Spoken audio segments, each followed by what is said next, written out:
నాట్యమాడి తండ్రి నిన్ను స్తుతించెదను. యేసయ్యా స్తోత్రము, యేసయ్యా స్తోత్రము, యేసయ్యా స్తోత్రము, యేసయ్యా స్తోత్రము. దావీదు వాలే నాట్యమాడి తండ్రి నిన్ను స్తుతించెదము. దావీదు వాలే నాట్యమాడి తండ్రి నిన్ను స్తుతించెదము. దావీదు వాలే నాట్యమాడి తండ్రి నిన్ను స్తుతించెదను. యేసయ్యా స్తోత్రము, యేసయ్యా స్తోత్రము, యేసయ్యా స్తోత్రము, యేసయ్యా స్తోత్రము. కష్టము కలిగిన నష్టము కలిగిన తండ్రి నిన్ను స్తుతించెదము. కష్టము కలిగిన నష్టము కలిగిన తండ్రి నిన్ను స్తుతించెదను. అందరా యేసయ్యా స్తోత్రము, యేసయ్యా స్తోత్రము, యేసయ్యా స్తోత్రము, యేసయ్యా స్తోత్రము. దావీదు వాలే నాట్యమాడి తండ్రి నిన్ను స్తుతించెదను. దావీదు వాలే నాట్యమాడి తండ్రి నిన్ను స్తుతించెదను.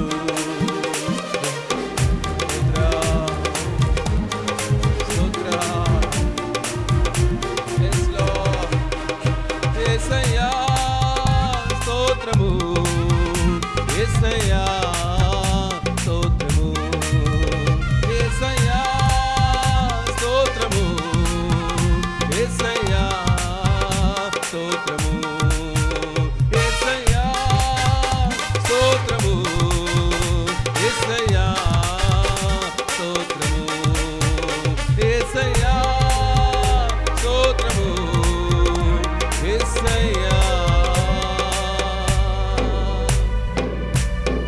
స్తోత్రము. చప్పట్లు కొడుతూ దేవుని మహింపరుస్తాం. ఘననామాన్ని బట్టి, ఉన్నతమైన నామాన్ని బట్టి, పరిశుద్ధమైన నామాన్ని బట్టి. ఓ రిరాబాబాల, ఓ దైవమా స్తోత్రం, స్తోత్రం, స్తోత్రం, స్తోత్రం, స్తోత్రం, స్తోత్రములు నాయన. ఎంతైనా నమ్మదగిన దేవుడవయ్యా, ఎంతైనా నమ్మదగిన దేవుడవయ్యా. మీ ప్రేమను బట్టి, మీ కృపను బట్టి, మీ వాత్సల్యతను బట్టి మిమ్మల్ని స్తుతిస్తూ ఆరాధిస్తూ ఉన్నాం నాయన. మా జీవితం అంతా ఆరాధించడం ఎంత తక్కువ వారమే కనుక ప్రభువా, మా స్తుతి ఆరాధన కృతజ్ఞత మీకే సమర్పిస్తూ ఉండగా ఈ లైవ్లో ఏకీభవించిన ప్రతి బిడ్డ మీద నీ హస్తమును చాపండి.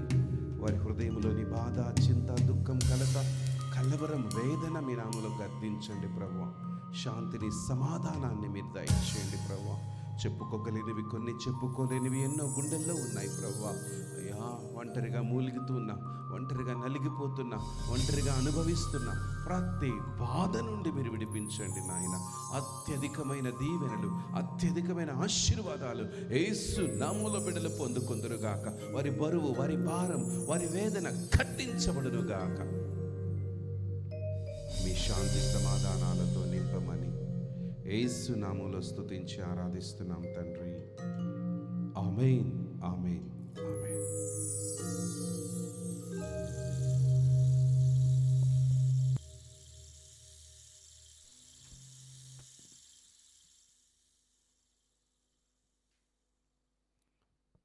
దేవునికి స్తోత్రం కలుగునుగాక.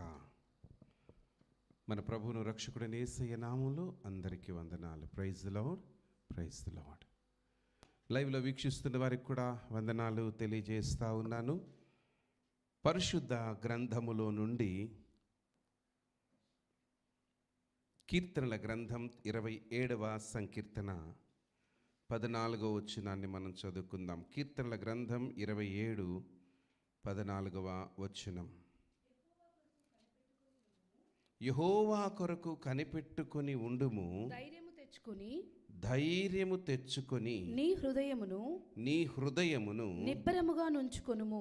నిబ్బరముగా ఉంచుకొనుము. యెహోవా కొరకు కనిపెట్టుకొని ఉండుము. యెహోవా కొరకు కనిపెట్టుకొని ఉండుము. ప్రియులారా, ఈ లేఖన భాగంలో ఒక శ్రేష్టమైన మాటని మనం చూస్తూ ఉన్నాం. యెహోవా కొరకు కనిపెట్టుకొని ఉండుము. ఎవరి కొరకు కనిపెట్టుకొని ఉండాలి? దేవుని కొరకు. యెహోవా కొరకు కనిపెట్టుకొని ఉండుము. ధైర్యము తెచ్చుకొని నీ హృదయమును నిబ్బరముగా ఉంచుకొనుము. యెహోవా కొరకు కనిపెట్టుకొని ఉండుము. ఈ మాట ఎలాంటి సందర్భం అంటే, ఒక వ్యక్తి జీవితంలో నిరాశ ఎదురైనప్పుడు, చింత ఎదురైనప్పుడు, బాధ ఎదురైనప్పుడు భక్తుడైన దావీదు చెబుతున్నటువంటి మాట ఇది. రెండు విషయాలు అక్కడ ఉన్నాయి. ఒకటి, దేవుని కొరకు కనిపెట్టుకొని ఉండాలట. రెండు, ధైర్యము తెచ్చుకొని హృదయమును నిబ్బరముగా ఉంచుకోవాలట. ఈ రోజుల్లో పరిస్థితి ఎలా ఉందంటే, ధైర్యం కోల్పోతున్న పరిస్థితి. ముందు మంచి దినాలు ఉన్నాయా అని అనుమానించే పరిస్థితి. ముందు మంచి రోజులు వస్తాయా, నా బ్రతుకు బాగుపడుతుందా అన్న అనుమానాలు రేకెత్తుతున్నటువంటి పరిస్థితి. ఒకవైపు దేవుని వైపు చూస్తున్నాం, దేవుడి కోసం కనిపెట్టుకుంటున్నాం, దేవుడు ఉన్నాడన్న ధైర్యం వస్తున్నప్పటికీ పరిస్థితులు చూస్తే, పరిసరాలు చూస్తే, సిచ్యువేషన్స్ ఏవి కూడా మనకంత ఫేవర్గా కనబడనప్పుడు అనిపిస్తుంది, మంచి రోజులు వస్తాయా? ప్రభు మరొకసారి హెచ్చరిస్తున్నాడు, ధైర్యపరుస్తున్నాడు. నువ్వు దేవుని కోసం కనిపెట్టుకొని ఉన్నావు, ఇంకా కనిపెట్టుకో, ఇంకా కనిపెట్టుకో. ఈ కనిపెట్టుకునే ప్రాసెస్లో ధైర్యం తగ్గిపోతూ ఉంటుంది. ధైర్యం తగ్గిపోతుంది అనగా, ధైర్యం ఎప్పుడు తగ్గుతుంది అంటే, విశ్వాసము తగ్గినప్పుడు, నిరీక్షణ తగ్గినప్పుడు. విశ్వాసం తగ్గినప్పుడు, నిరీక్షణ తగ్గినప్పుడు ధైర్యం తగ్గిపోతుంది. అందుకే మరొకసారి దేవుడు ప్రోత్సహిస్తూ చెబుతున్నాడు, పరిస్థితులు ఎంత తారుమారుగా ఉన్నా ధైర్యం విడిచిపెట్టొద్దు. నిబ్బరమైన హృదయం కలిగి దేవుని కోసం కనిపెట్టుకో. ఒకవేళ మనుష్యుల కోసం కనిపెట్టుకుంటే మన బ్రతుకులు బాగుపడతాయో లేదో మనం చెప్పలేం. దేవుని కొరకు కనిపెట్టుకుంటే ఖచ్చితంగా మన బ్రతుకులు బాగుపడతాయి. అదే కీర్తన గ్రంథంలోని 31వ సంకీర్తన 24వ వచనం చూడండి.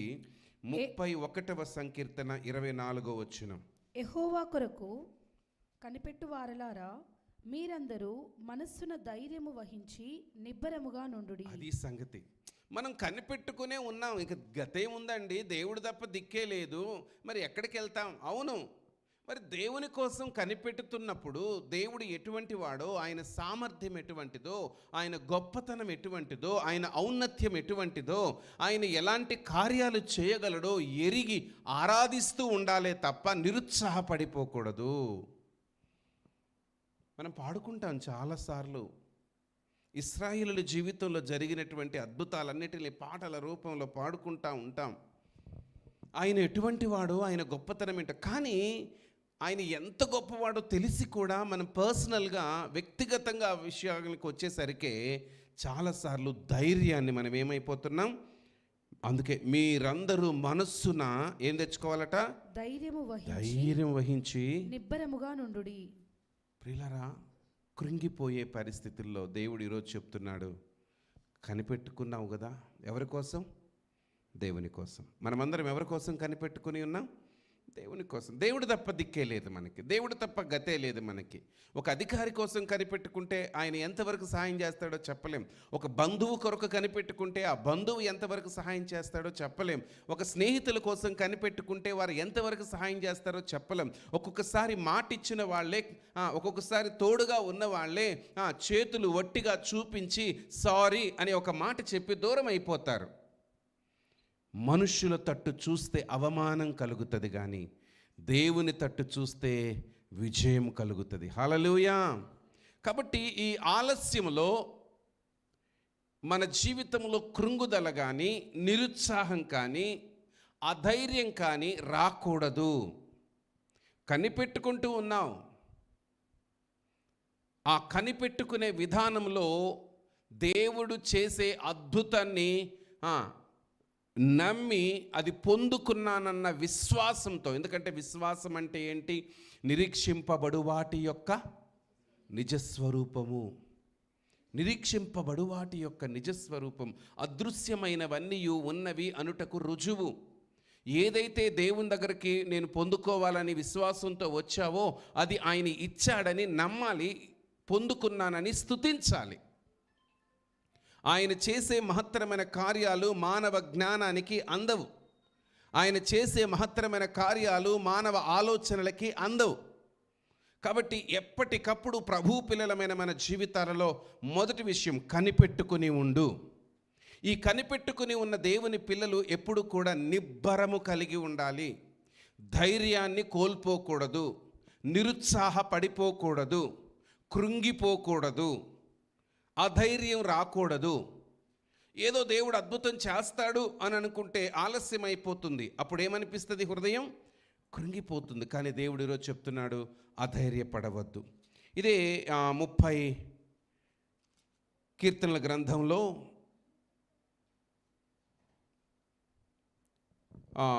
37వ సంకీర్తన 34వ సంకీర్తన 5వ వచనం. కీర్తనలు 34:5. వారు ఆయన తట్టు చూడగా వారికి వెలుగు కలిగెను. వారి ముఖములు ఎన్నడూ లజ్జింపకపోవును. వారు ఆయన తట్టు చూడగా వారికి వెలుగు కలుగును అనగా, దేవుని కోసం ఎవరు కనిపెట్టుకుంటారో, దేవుని వైపు ఎవరు చూస్తారో వారి ముఖాలకు వెలుగు కలుగుతుంది. చూడండి, ఈ లోకంలో సాధారణంగా మానవ జీవితానికి శ్రమలు, బాధలు, కష్టాలు వస్తాయి. కానీ లోకస్తుల ముఖాలు గుంజుకుపోయినట్టు, అంత కోల్పోయాము అన్నట్టు ఉంటాయి. కానీ ప్రభు కొరకు కనిపెట్టుకునే వారి ముఖాలలో ఏముంటుందో తెలుసా? ఒక వెలుగు ఉంటుంది, ఒక ప్రకాశత ఉంటుంది. మా దేవుడు చూసుకుంటాడు, నాకేం బాధ లేదు. ఈ ధీమా ఎవరికైతే ఉంటుందో, దేవుని మీద ఎవరైతే ఆధారపడ్డారో వారి ముఖాలు మాత్రము గుంజిపోవు, పీక్కబోవు. వాళ్ళ ముఖాలలో ఒక ధీమా. అందుకే వారు ఆయన తట్టు చూడగా వారికి వెలుగు కలుగును, వారి ముఖములు ఎన్నడూ కూడా లజ్జింపకపోవును. కాబట్టి ఈరోజు దేవుని తట్టు చూడడం మనకెంతైనా క్షేమం. దేవుని వైపు చూడడం మనకెంతైనా క్షేమం. ఆయన కోసం కనిపెట్టుకొని ఉండడం మనకెంతైనా క్షేమం. అందుకే 40వ కీర్తన మొదటి వచనంలో యెహోవా కొరకు నేను సహనముతో కనిపెట్టుకొంటిని. ఆయన నాకు చెవియొగ్గి నా మొర్ర ఆలకించెను. అది సంగతి. సహనముతో కనిపెట్టుకొని ఉంటే చెవియొగ్గి ఆలకిస్తాడు. I waited patiently for the Lord అనే మాట మనం చూస్తాం. దేవుని దగ్గర సహనం కోల్పోతున్నాం, ప్రార్థనలో సహనం కోల్పోతూ ఉన్నాం, భక్తిలో సహనాన్ని కోల్పోతూ ఉన్నాం. అప్పుడు మన జీవితాల్లో ఆశ్చర్యకార్యాలని చూడలేం. దేవుని సన్నిధిలో సహనము కలిగి, ఓపిక కలిగి ప్రార్థన చేస్తూ కనిపెట్టుకోవడం దేవుని పిల్లలు నేర్చుకోవాలి. వారు ఆయన తట్టు చూడగా వారికి వెలుగు కలుగును, వారి ముఖములు ఎన్నడూను లజ్జింపకపోవును. అంతేకాదు, యెషయా గ్రంథంలో 49వ అధ్యాయము 23లో క్రింది భాగాన్ని జ్ఞాపకం చేసుకుందాం. యెషయా గ్రంథం 49:23. అప్పుడు నేను యెహోవాననియు నా కొరకు కనిపెట్టుకొనువారు అవమానము నొందరనియు నీవు తెలుసుకుందువు. అప్పుడు నేను యెహోవాననియు నా కొరకు కనిపెట్టుకునేవారు అవమానము నొందరనియు నీవు తెలుసుకుందువు. అది సంగతి. దేవుడు మనకున్నాడు. నా కోసం ఎవరైతే కనిపెట్టుకొని ఉంటారో వారు ఏం పొందరట?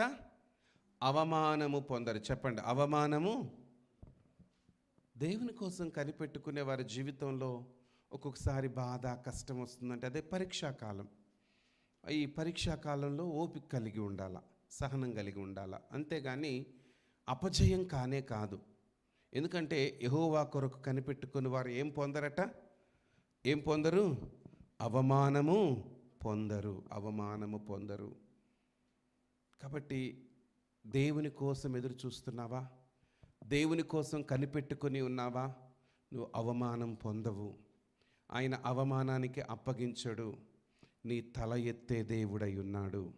విలాప వాక్యాలలో 3వ అధ్యాయం 26వ వచనంలో ఒక మాట ఉంటుంది చూడండి. విలాప వాక్యములు 3వ అధ్యాయము 26వ వచనం. ఇర్మియా గ్రంథం తర్వాత మనకు కనబడుతుంది. Book of lamentation chapter 3 verse 26. నరులు ఆశ కలిగి యెహోవా అనుగ్రహించు రక్షణ కొరకు ఓపికతో కనిపెట్టుట మంచిది. అది మంచిది. చెప్పండి, కనిపెట్టుకొని ఉండడం ఏంటంట? ఎలా కనిపెట్టుకొని ఉండటం మంచిది? ఓపికతో కనిపెట్టుకొని ఉండడం మంచిది. ఈరోజు ప్రార్థిస్తే రేపు అద్భుతం జరగాలని ఎదురు చూడొద్దు. నీ జీవిత ప్రయాణంలో ఓపిక అన్నది ఎంతైనా అవసరం. నువ్వు ఓపికతో కనిపెడితే అద్భుతము నువ్వు పొందుకుంటావు. దేవుని కోసం కనిపెట్టుకోండి. ఇది ఈరోజు అంశం మనది. Wait for the lord, wait for the lord. ఎవరెవరి కోసమో కనిపెట్టుకుని నిరుత్సాహపడిన దినాలు సరిపోయినాయి మనకి. వాళ్ళ కోసం వీళ్ళ కోసం అమ్మిస్తాడని, నాయనిస్తాడని, బంధువులు ఇస్తాడని కొంతమంది కోసం ఎదురు చూసి అయిపోయింది. కానీ దేవుని కోసం కనిపెట్టుకుంటే అవమానము పొందము. దేవుని కోసం కనిపెట్టుకోవడం మంచిది. యెహోవా కొరకు కనిపెట్టుకుని వారలారా ఎలా ఉండమన్నాడు? ధైర్యంగా ఉండండి, నిబ్బరము కలిగి ఉండండి. ఆయన కోసం కనిపెట్టుకోవడం వల్ల మనకి సిగ్గు ఉండదు, లజ్జింపకపోవును అని వాక్యం చూసాం. చివరికి ఇంకొక మాట చూపిస్తాను. 30వ కీర్తన 18వ వచనం. యెషయా గ్రంథం 30 వచనం 18. యెషయా గ్రంథం 30వ అధ్యాయం 18వ వచనం. కావున మీ యందు దయ చూపవలెనని యెహోవా ఆలస్యము చేయుచున్నాడు, మిమ్మును కరుణింపవలెనని ఆయన నిలవబడి ఉన్నాడు. యెహోవా న్యాయము తీర్చు దేవుడు. ఆయన నిమిత్తము కనిపెట్టుకుని వారందరూ ధన్యులు. ఆయన నిమిత్తము కనిపెట్టుకుని వారందరూ ఎవరట? ధన్యులు, ధన్యులు. ఎప్పుడు కూడా గుర్తుపెట్టుకో, ఒక మనిషి కోసం కనిపెట్టుకోవడం కంటే ఎవరో వస్తారు, ఏదో చేస్తారు, ఏదో ఇస్తారు, ఏదో జరుగుతుంది అని ఎదురు చూడడం కంటే నా దేవుడు నాకు అద్భుతం చేస్తాడనే నిరీక్షణ కలిగి ఉండాలా. ఈ ఎదురు చూపులో నిరుత్సాహం రాకూడదు, ధైర్యం రావాలా. రోజు రోజుకి విశ్వాసం పెరగాల. ఆయన తప్పకుండా మనల్ని ఉద్ధరిస్తాడు. ఇంకెప్పుడండి అనిపించవచ్చు.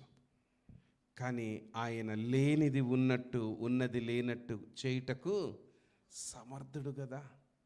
మార్తా మరియలు అనుకున్నారు, తమ తమ్ముడు లాజరు రోగిగా ఉన్నప్పుడు అక్క చెల్లెళ్ళు అనుకున్నారు యేసు ప్రభువుకి కబురు పంపించి ఆయన వచ్చేస్తాడు, నా తమ్ముడిని బాగు చేసేస్తాడు అని. కానీ యేసు ప్రభువు ఆలస్యం చేశాడు. ఈలోపే ఆ తమ్ముడైన లాజరు చనిపోయాడు. చనిపోయిన వెంటనే పాతి పెట్టేశారు. 3 రోజులకి యేసయ్య వచ్చాడు. ఇంకేముందులే అనుకున్నారు. కానీ వాళ్ళు దేవుని కోసం కనిపెట్టిన వాళ్ళే, దేవుని కోసం కనిపెట్టిన వారే, ఎదురు చూసిన వారే. ఈలోపు జరగాల్సిందంతా జరిగిపోయింది. ఇక యేసయ్య వచ్చిన ప్రయోజనం ఏంటిలే అనుకున్నారు. కానీ యేసయ్య వచ్చినప్పుడు కుళ్ళిపోయిన స్థితిలో లేక సమాధిలో పెట్టబడిన స్థితిలో ఉన్న వ్యక్తిని సహితం యేసయ్య బయటికి తీసుకుని రాగలిగాడు. హల్లెలూయా. మన జీవితాలను ప్రభు జోక్యం చేసుకుంటే ఏ పరిస్థితిలో నుంచైనా మన బ్రతుకుని తిరిగి బాగు చేయగలుగుతాడు.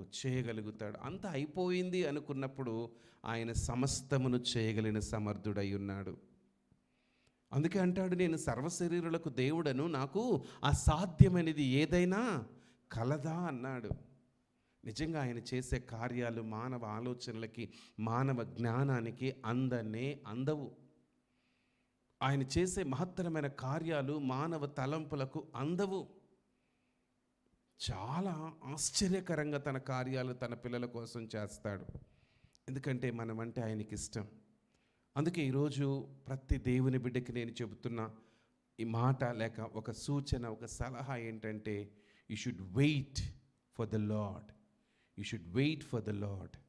నువ్వు ఎప్పుడైతే ఆయన కోసం కనిపెట్టుకుంటావో, కనిపెట్టుకొనివారు ధన్యులు. చెప్పండి, కనిపెట్టుకొనివారు ధన్యులు అనగా 3 విషయాలు చెప్తాను నేను ఎప్పుడు కూడా. ఆశీర్వదించబడిన వారు, సంతోషంగా ఉండేవారు, అదృష్టవంతులు.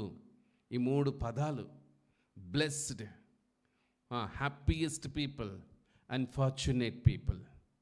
ఈ ధన్యులు అనే మాట చాలా మనకి చాలా బోధనిస్తుంది. నేను ఎప్పుడు మీకు ఇంతకుముందు కూడా చెప్పి ఉన్నాను. గ్రీకు భాషలో ఈ ధన్యులు అనే మాటకి మాకరియోస్ అనే పదం వాడారు. దానికి ఇంగ్లీష్లో ట్రాన్స్లేట్ చేసినప్పుడు 3 పదాలు. ఒకటి బ్లెస్డ్. మనకి ఇంగ్లీష్ బైబిల్లో ధన్యులు అనే వ్రాయబడిన చోటల్లా ఏమని రాయబడి ఉంటుంది? బ్లెస్డ్ అని రాయబడి ఉంటుంది. కాబట్టి బ్లెస్డ్ అంటే ఆశీర్వదించబడిన వారు. కనిపెట్టుకునే వారంతా బ్లెస్డ్ పీపుల్. మనము కర్స్డ్ పీపుల్ కానే కాదు. We are blessed people. అనుకుంటాం మా మీద కర్స్ ఉందేమో, శాపం ఉందేమో అని. No no no no, we are blessed by the lord. Why? Because we are waiting for the lord. మనం దేవుని కోసం కనిపెట్టుకొని ఉన్నాం గనుక మనం ఆశీర్వదించబడిన వారం. We are blessed. చెప్పుకోవాలి ఎప్పటికప్పుడు, నేను శాపగ్రస్తుడను కాదు, నేను శాపగ్రస్తురాలను కాదు, నేను ఆశీర్వదించబడిన వ్యక్తిని. ఎందుకంటే నేను యేసయ్య కోసం కనిపెట్టుకుని ఉన్నా. యేసయ్య రక్తంలో కడగబడ్డా. యేసయ్య నా హృదయంలో జీవిస్తున్నాడు. ఆయన నా సొంత రక్షకుడుగా ఉన్నాడు. I'm not cursed, I'm blessed అని చెప్పుకొని డిక్లేర్ చేసుకోవాలి. ఫెయిత్లో మనం ప్రొనౌన్స్ చేయాలి ఎప్పటికప్పుడు. రెండవది బ్లెస్డ్, లేకపోతే రెండవది ఇంకొక మాట ఏముంది ధన్యులు అనేదానికి? సంతోషభరితులు, హ్యాపీయెస్ట్ పీపుల్. అసలు లోకంలో మనిషికి సంతోషం ఉందంటారా? ఒక పూట సంతోషం ఉంటే మరొక క్షణంలో ఏదో ఒక డిస్టర్బ్ అయిపోతూ ఉన్నాం. కానీ దేవుని పిల్లలు ఆయనను బట్టి సంతోషిస్తూ ఉంటారు. ఫిలిప్పి 4:4 చెప్పినట్లుగా ఎల్లప్పుడూ ప్రభువునందు ఆనందించండి. ఆనందానికి కారణం ఆయనే. ఆనందానికి కారణం ఆయనే. ఇక కారణం వెతకడానికి ప్రయత్నిస్తే ఆనందించడానికి పరిస్థితులన్నీ తారుమారుగా ఉండొచ్చు. కానీ మన జీవితానికి ఆనందం కలిగించేవాడు దేవుడు ఒక్కడే. కనుక ఈ సంగతిని గుర్తుపెట్టుకోండి. మనల్ని ధన్యులు అంటున్నాడు అని అంటే మన నోటి నిండా నవ్వునిచ్చి మనకి ఆనందాన్ని ఇస్తాడు దేవుడు. ఆయన కోసం కనిపెట్టుకుంటే మనకు ఆనందం కలుగుతుంది అంతే. హల్లెలూయా. అండ్ 3వది అదృష్టవంతులు, ఫార్చునేట్ పీపుల్. అదృష్టవంతులు అంటే మనం దేవుని ప్రేమిస్తూ ఉంటే, దేవుని ప్రేమించు వారికి అనగా తన సంకల్పము చొప్పున పిలువబడిన వారికి మేలు కలుగునట్లు సమస్తమును సమకూడి, అంటే వాళ్ళు ఏది అనుకుంటే జరిగిపోతూ ఉంటుంది. అలానే అదృష్టవంతులు అంటారు. అలా అదృష్టం అంటే తలరాత బాగుందనో చేతి రాత బాగుందనో కాదు. దేవుని ప్రేమిస్తూ దేవుని కోసం కనిపెట్టుకున్నప్పుడు ఖచ్చితంగా సమకూడిపోతాయి. అన్నీ తలంచుకున్నవన్నీ దేవుడు జరిగిచ్చేస్తాడు. మనం అనుకున్నవి జరగకపోవచ్చు, కానీ ఒక్కొక్కసారి ఆయన ఒక ఉద్దేశ ప్రకారం మనల్ని ముందుకు తీసుకెళ్ళి మనం అనుకున్న దానికంటే ఎక్కువగానే జరిగిస్తాడు ఆయన. హల్లెలూయా. కాబట్టి ఈరోజు మనం నేర్చుకుంటున్న పాఠం ఏంటంటే, దేవుని కోసం కనిపెట్టుకుందాం. కనిపెట్టుకునే ఈ ప్రాసెస్లో కొంచెం ఆలస్యమైతే నిబ్బరం కలిగి ఉండండి, ధైర్యం కలిగి ఉండండి. కనిపెట్టుకొనుట మంచిది అని వాక్యం చూసాం. కనిపెట్టుకుని వారు అవమానము పొందరు అని వాక్యంలో చూసాం. అండ్ ఫైనలీ కనిపెట్టుకుని వారు ధన్యులు అని మనం చూసాం. ఆ ధన్యకరమైన స్థితిలో ఉండాలంటే మరొకసారి చెప్తున్నాను, you should wait for the lord. దేవుని కోసం కనిపెట్టుకో, ఆయన అద్భుతాలు నీ కోసం చేస్తాడు. అట్టి కృప దేవుడు మనందరికీ దయచేయునుగాక. ఆమేన్. ప్రార్థన చేసుకుందాం. మా ప్రేమ కలిగిన తండ్రి, నమ్మకమైన దేవా, మీకోసం కనిపెట్టుకుంటే ఎటువంటి అద్భుతాలు జరుగుతాయో ఈరోజు మీరు మాకు బోధించారు, ఈరోజు మాకు తెలియచేశారు. కనుక మీకోసం కనిపెట్టుకొని దీవించబడుటకు మాకు సహాయం చేయండి. చేరి వచ్చిన బిడ్డలలో అయ్యా కొంత ఆలస్యం జరుగుతుందని హృదయం కృంగిపోతూ ఉంది, హృదయంలో కొంచెం నాయన దిగులు కలుగుతూ ఉంది. కానీ మీరు చెప్తున్నారు ధైర్యం తెచ్చుకొనుడి, నిబ్బరం కలిగి ఉండుడి, యెహోవా కొరకు కనిపెట్టుకొనుడి. అలా కనిపెట్టుకుని వారు అవమానం పొందరని, వారు ధన్యులవుతారని, అలా కనిపెట్టుకొనుట మంచిది అని మీ వాక్యం పలికింది గనక మేమందరం అలా బ్రతుకున్నట్లు సహాయం చేయండి. చేరి వచ్చిన బిడ్డలను దీవించండి. లైవ్లో వీక్షిస్తున్న వారిని ఆశీర్వదించి వారి కుటుంబాలలో వారి బ్రతుకులలో కూడా గొప్ప కార్యాలు చేయమని ప్రభువైన యేసు నామములో ప్రార్థించి వేడుకుంటున్నాం తండ్రి. ఆమేన్. తండ్రి, కుమారుడు, పరిశుద్ధాత్మ త్రియేక దేవుని సన్నిధి సదా మనకు తోడై కాపాడనుగాక. ఆమేన్. ఆమేన్. ఆమేన్.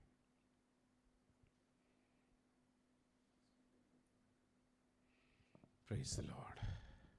అందరికీ ప్రైజ్ ది లార్డ్.